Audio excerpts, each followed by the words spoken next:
মাছ মাংস তো সবারই পছন্দের তালিকায় থাকে। আমার হাসব্যান্ডের সবথেকে পছন্দের খাবার হলো এটা, যেটা রান্না করতে আমি আসলে পারতাম না। আমার শাশুড়ির কাছ থেকেই রান্নাটা শিখে রেখেছিলাম। এটা হচ্ছে গাঠি কচু, যেটাকে পানিতে সিদ্ধ করে এর খোসাটা তুলে ফেলতে হবে। এই তো এখন এটা রান্না করার জন্য কিছুটা চিংড়ি মাছ নিয়েছি। আর ওইদিকে কচুগুলোর থেকে খোসাটাও ছাড়িয়ে নিয়েছি। চিংড়ি মাছগুলো কোটা শেষ। এখন এটাকে রান্না করার জন্য একটা প্যানের মধ্যে চিংড়ি মাছ আর তেল দিয়ে দিতে হবে। এরপর সামান্য একটু লবণ আর হলুদ দিয়ে এখন এটাকে একটু ভেজে নিতে হবে। এই তো ভাজা হয়ে গেলে এখন এর মধ্যে অল্প একটু জিরা বাটা আর বেশ অনেকটা নারিকেল বাটা দিয়ে দিব। এই রান্নাটা একটু নারিকেল বাটার পরিমাণটা বেশি দিতে হয়। তারপরে পেঁয়াজ, সামান্য একটু রসুন আর অল্প একটু আদা দিতে হবে।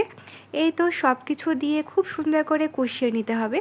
এখন বাটা মশলা দেওয়ার পরে এর মধ্যে গুঁড়া মশলাগুলো অ্যাড করতে হবে। এর মধ্যে মরিচের গুঁড়াটা দিয়ে দেওয়া হলো। তারপরে সব কিছু কষানো হয়ে গেলে এর মধ্যে অনেকখানি পানি দিয়ে দিব। তারপর পানিটা যখন পুরো ফুটে উঠবে এর মধ্যে সেই খোসা ছাড়িয়ে রাখা কচুগুলোকে দিয়ে দিতে হবে। তারপর দিয়ে ঢাকনা দিয়ে বেশ অনেকটা সময় রান্না করতে হবে। বিয়ের আগে আসলে আমার এই ধরনের খাবার একদমই পছন্দ ছিল না, কিন্তু এরপরে যখন আমার হাজব্যান্ডের এটা এত পছন্দের খাবার, তারপর আস্তে ধীরে আমার কাছে ওটা ভালোই লাগে। রান্না শেষে আমি এর মধ্যে ধনেপাতা দিয়েছিলাম। আপনারা চাইলে এর মধ্যে জিরা গুঁড়াও দিতে পারেন। আমাদের বাসার মতো আপনাদের কার কার এই রান্নাটা পছন্দ অবশ্যই কমেন্ট করে জানাবেন এবং কিভাবে রান্না করেন সেটাও বলবেন। ওকে, আল্লাহ হাফেজ।